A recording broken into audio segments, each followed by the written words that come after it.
Менің балалық шағымның басты кейіпкері менің әжем. Кішкентайымнан сол кісінің жанында жүріп өстім. Әжем мен үшін әке де, шеше де еді. Әкем мен анам анда-санда бірге тұрып, кейін қайта ажырасып жүретін. Ол кезде бала көңіл үшін бұл түсініксіз көрінетін. Қасымда тек әжем болса болды, басқасы жай ғана түс сияқты көрінетін. Анам өте сұлу әйел еді, беті аққұба, қастары қиылған, жанары қарақаттай мөлдіреп тұратын. Мен оны әлемдегі ең әдемі адам деп санайтынмын. Бірақ уақыт өте келе оның сол сұлулығы өзі үшін де, біз үшін де қиындықтарға жол ашқанын түсіне бастадым. Ауылда жүргенде анамды көзімен аймалап қарайтын ер адамдарды жиі көретінмін. Сол бір ашық көздер мені ылғи алаңдатып жүретін. Кейін есейе келе түсінгенім, анамның сұлулығы тек мен емес, басқалар үшін де ерекше болатын. Ал әкем үйде көп болмайтын, ақша табу үшін алыста жұмыс істеп жүретін. Ол кеткенде анам жалғыз қалатында ауылдың әңгіме дастанына айнала бастайтын. Жылдар өтіп мен ересек өмірге қадам бастым. Жасым үлкейген сайын өмірдің шындығы айқындала бастады. Бір күні анамның сырын құлағым шалып қалды. Оны білмей-ақ қойғым келгенімен, уақыт бәрін көрсетіп көзімді аша берді. Мен анамның әкеме адал болмағанын білдім. Бұл жүрегіме ауыр тиді. Өзім сүйіп, сыйлап жүрген анамның осы қылығы мені екі түрлі сезімге жетеледі, реніш пен түсінбеушілікке. Көз алдымда өмір бойы адал болып келген бейнесі күл-талқан болды. Жалғасы бар. Әкем де сау сиырдың боғы емес еді. Бетіне күлген әйелді құр жібермейтін, қай жерден болса да орайын тауып, көздегеніне жететін.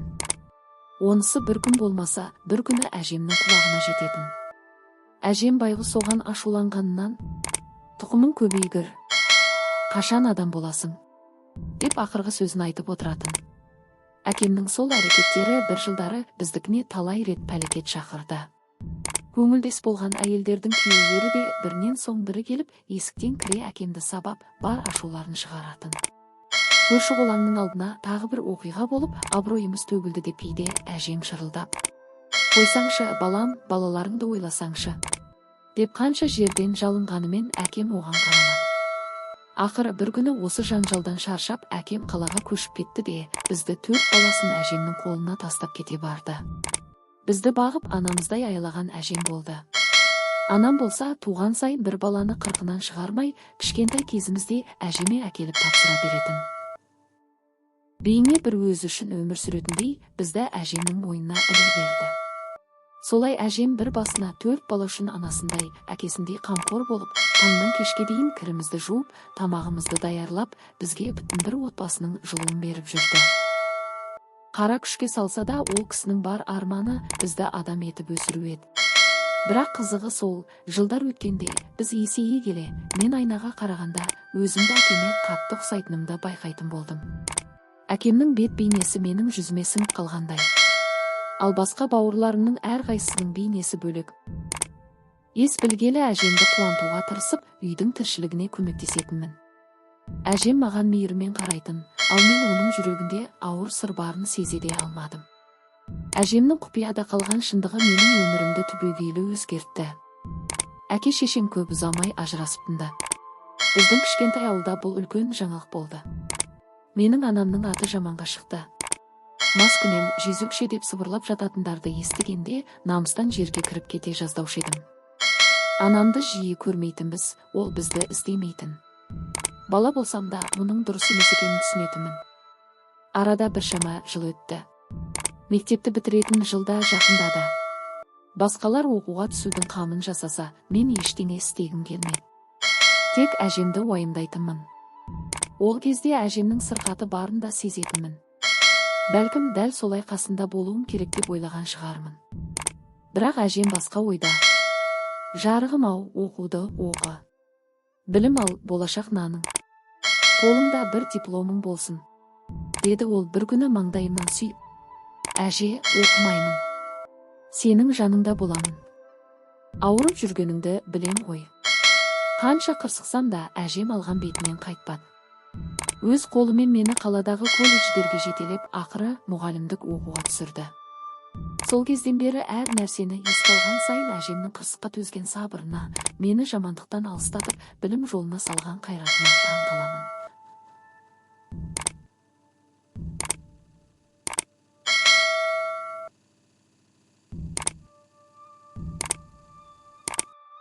Ол тек менің болашағымды ойлаған, қиын болса да, бәріне төзіп, маған барын арнаған.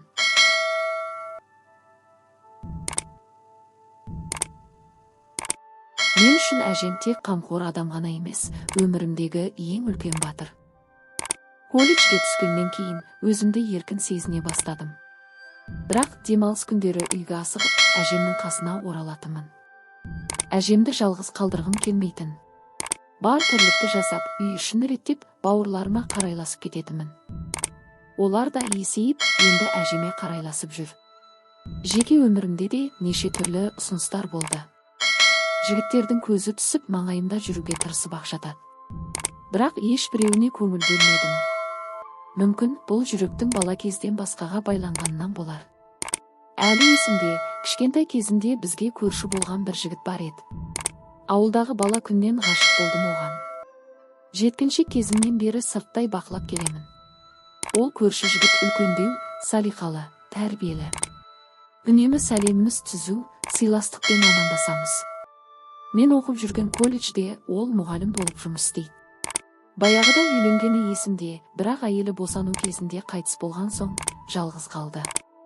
Оны көргенде жүрегім әлдеқашан өзімдікі емес екенін сеземін. Үміт оты да сөнер емес. Өз ойларымда қиялға берілемін. Ойша сол жігітпен бірге өмір сүріп, оған жар болып, әжемнің қасында қалу туралы армандаймын. Іштей сол мені көрсе екен, мені әйелі ретінде қабылдаса екен деймін.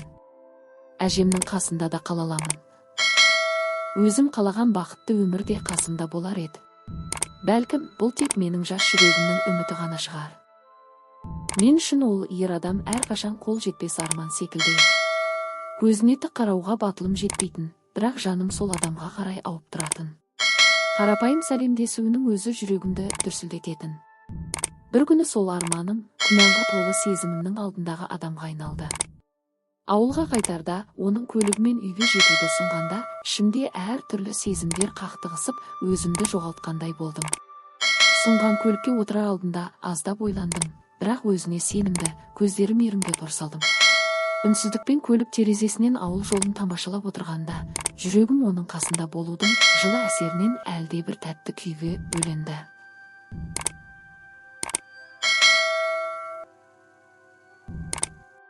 Үйге жеткенімізде есіктен кірер-кірместен әжемнің үрейлі дауысы естілді. Әжемнің көздері бір түрлі алаңсыздықпен маған қадалып тұрды, қарасы өткіреді. Ойбай, қарағым, қайдағы еркектің көлігіне мінгенің не? Енді ондайды қайталама, деп қатал үнмен зекіп тастады. Күтпеген осы сөздерден жүрегім дір ете қалды. Әжемді сабырға шақырып, әже, бұл тек колледждегі ағай ғой. Одан қорқатын ештеңе жоқ. Көршіде, сабақ беретін мұғалімім де өзі деп әлдене айтуға тырыстым. Бірақ бұл сөздерім әжемнің қатулы жүзін жұмсартып, көңілін орнына түсірмеді. Ол бәрібір сенімсіздікпен маған қарап, көлікке мініп, ер адамдарға жақындамауды қайталап ескертті. Әжемнің бұл мінезіне мән бермеуге тырыссам да, ішкі түйсігім ол босқа айтпайтынын сезгендей болды.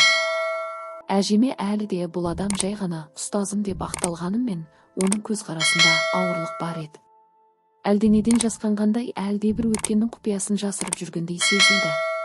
Кейіннен ойланып, шын мәнінде осы адамның менің өмірімде кездейсоқ емес екенін, өткенде қалған, ешкім білмейтін құпияның дәл осы адамға байланысы бар екенін түсіне бастадым. Жүрегімде оған деген сезімім тереңдей түсті. Бірақ сол сезіммен бірге күмән да өсе берді. Көңілім оның шынайы болмысы жайлы, ескі жараның орнын қайта ашқандай болды. Әжемнің көзіндегі әлде бір өкініш пен алаңсыздық маған да жоғып, өзім аңсаған бақыттың алдында жауапсыз сұрақтар қалғанын сездім. Бірінші курсты бітіргеннен кейін, көрші әрі колледждегі ұстазым Сұлтан менің жігітім болып, өмірімнің ең жарқын сәттері басталды. Мен ол кісіге ғашық болудың қаншалықты керемет екенін алғаш рет сол кезде сезіндім. Сұлтан да мені шынайы, бар жан тәнімен сүйетінін айтқан сайын, жүрегімде тәтті үміт пен шаттық орнап, өзімді әлемдегі ең бақытты жан сезіндім. Ол әйелінен айырылып, содан бері ешбір қызға ғашық болмағанын айтып, маған арқа сүйіп, өз жанын маған ғана сеніп тапсырғысы келетінін жеткізді. Сұлтанның осы сөздері жүрегіме қуаныш сыйлап, өзіне деген сенімімді арттыра түсті. Ол менен 11 жасқа үлкен болса да, болмысымен, сабырлылығымен менің жүрегімді жаулай білді. Ер азамат ретінде тезірек үйлену туралы шешімге келді, ал мен бұл ұсынысына қуана келістім. Сұлтанның адамдық қасиеттері мен ер мінезі жүрегімде ерекше орын алған еді, ал оның ересек көзқарасы маған сенімділік сыйлайтын.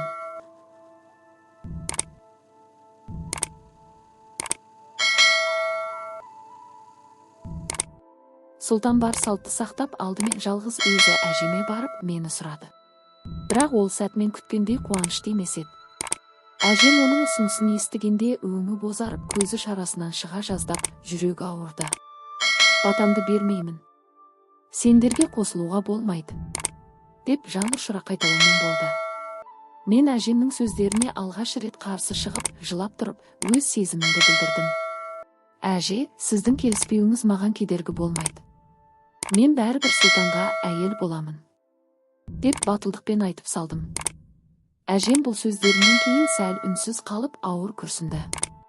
Көзіне жас толып, бұл шындықты өзіммен бірге көрге ала кетемін деп ойлағам. Бірақ Алла айтқызуға мәжбүр еттің ау, деп тамағына кептеліп қалған ащы шындықты ақыры сыртқа шығарып, ауыр үнмен былай деді. Сұлтан сенің ағаң, сен оның қарындасы боласың. Сол бір сәтте жүрегім суып, айналам тұманданып кеткендей болды. Әжемнің осы ауыр шындықты қалай айтқанын түсіне алмай, есім шығып, оның сөздерін іштей жоққа шығарып жаттым.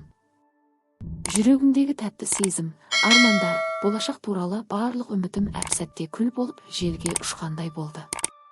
Сұлтанның жай ғана сүйіктім емес, туған ағам екенін білу. Бұл шындық мені есеңгіретіп тастады. Әжемнің жанында отырып жылап, өзіме сүйеніш болған жанның нағыз ағам екенін қабылдай алмай, жылай бердім. Сұлтан әжемнің айтқан сөздерін жоққа шығарып, сенбей қайта-қайта өтірік деп қайталай берді. Мен де есеңгіреп тұрған едім, бірақ әжемнің бетінде өкінішпен қатар, шындықты ашуға деген батылдық байқалды. Өз-өзіне келіп, ақырында бізге бәрін жайып салды. Балалар, бұл менің өмір бойы жасырып келген ауыр сырым деп әжем ауыр күрсінді.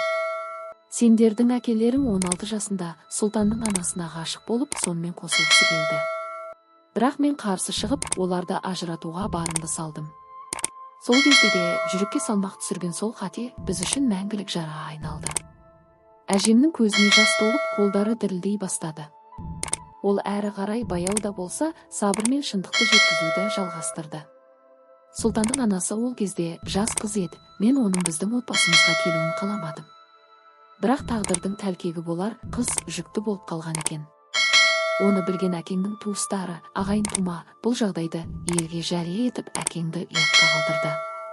Ал сұлтанның нағашы атасы мұндай масқараны көтере алмай, қызын малшы ауылдағы бір таныс ер адамға тұрмысқа берді.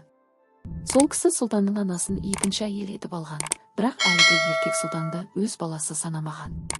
Әжемнің сөздері ауырлай түсті, ал біз естіп тұрғанымызға әлі сене алмай есеңгіреп тұрдық. Әжем әр сөзін тоқтата айтқан сайын, жанымда сұлтанның сенімсіздікке толы көзқарасы мен қорқынышын сезіп тұрдым.